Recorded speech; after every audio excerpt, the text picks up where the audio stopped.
안녕하십니까. 여러분의 취업과 이직, 커리어를 위해 영상을 찍고 있는 커리어의 곰돌이 아저씨입니다.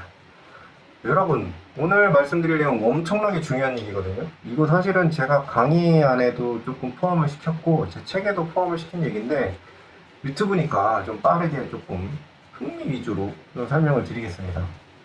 뭐 강의는 조금 더 진지하게 아니면은 막 이렇게 영상을 넣고 이렇게 할 건데 재미 위주로 해야죠. 재미가 없으셔도 댓글 좀 달아주세요. 너 재미없어 이 새끼야 이렇게 달아주시면 제가 좀 반성을 하겠습니다.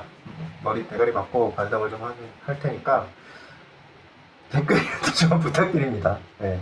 구독과 좋아요는 사랑입니다. 오늘 말씀드릴 내용은 진짜 중요한 내용이에요. 조직이 왜 피라미드 구조가 될까?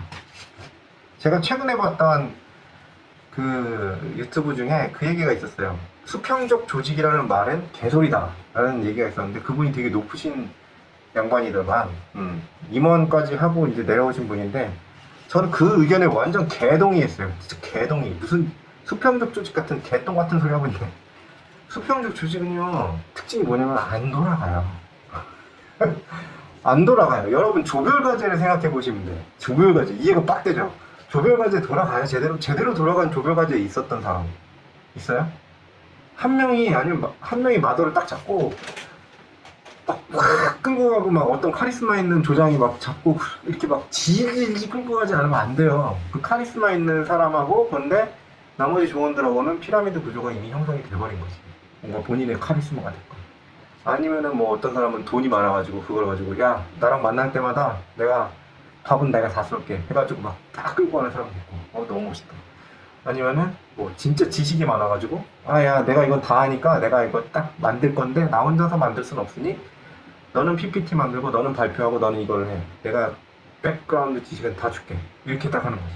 이런 식으로 그렇게 리딩을 하는 사람이 있어야지 이게 돌아가지 안 돌아가요. 인간 세상에서 평등한 그런 거는 있을 수가 없어요. 피라미드 구조가 왜 이렇게 빡세게 되느냐. 자, 생각을 해봅시다. 이재용 회장님을 한번 예를 들어볼게요. 이 이재용 회장님이라고 생각을 해봐요. 우리가 이제 재용이 형이 됐어. 돈도 많고, 그죠? 맛있는 것도 뭐 언제든지 필요하면 먹을 수 있고. 좋죠. 그런데 그거 생각을 해봐야 돼요. 삼성에 있는 그 수많은 장비, 설비, 인력, 돈 관련된 이슈, 막 온갖 것들이 막 정보들이 미친 듯이 있는 거야. 삼성 내부에만 있어?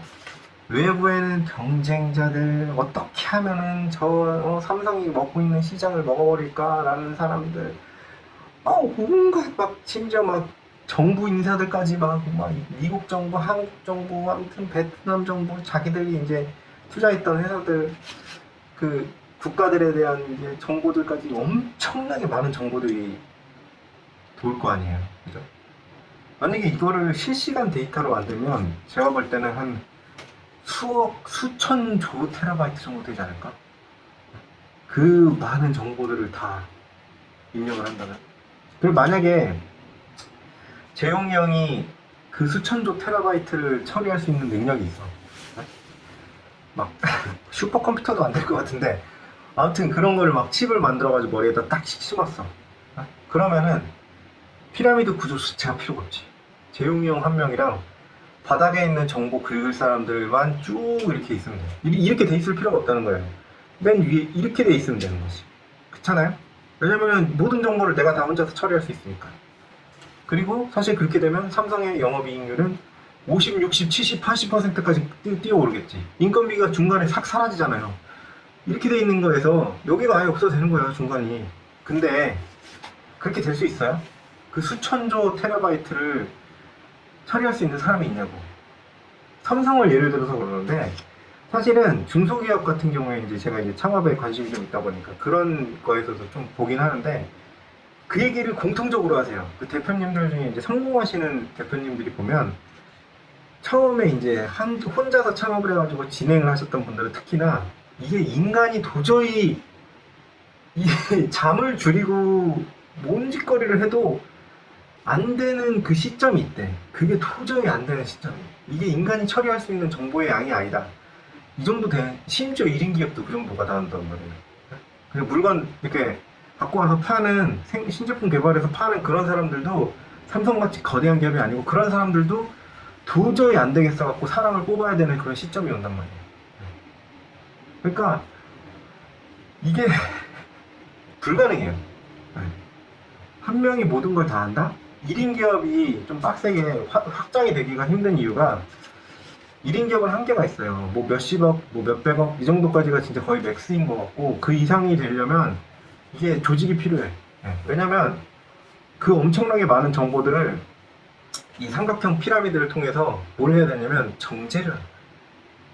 뭔 얘기인지 아시겠어요? 정보들이 엄청나게 많잖아요. 예를 들면 최근에 저는 이제 고객님 중에 이제 마케터를 컨설팅을 해줬는데 마케터 같은 경우에는 시장 정보가 엄청나게 많잖아요. 그 많은 정보들을 다 위에다가 쏟아내지 않는단 말이에요. 그 중에서 본인의 경험과 경력 그리고 그 인사이트를 통해서 진짜 이 정보는 중요해요. 그래서 이 정보를 올리는 거예요. 그래가지고 그 작은 정보들, 이따만한 정보 중에 요만큼을 올리는 거예요. 그러면은 그걸 보고 팀장들은 또 그 팀장이 딱 봤을 때 이 중에서 또 임원들이 알아야 될 정보를 또 이 중에서 요만큼을 찾아서 올리는 거예요. 그리고 임원들은 또 요만큼에서 제일 중요한 진짜 의사결정이 필요한 요만큼을 잡아서 오너나 경영자, 최고 경영자한테 올리는 거예요. 그러면은 그 최고 경영자가 그걸 보고 판단을 내려서 의사결정을 내리는 거예요. 그러면서 조직이 움직이는 거예요. 무슨 얘기인지 아시겠어요? 여기서 나오는 게 뭐냐면 왜 그렇게 자꾸 그 서류를 보고 면접을 보냐 이해가 되시죠?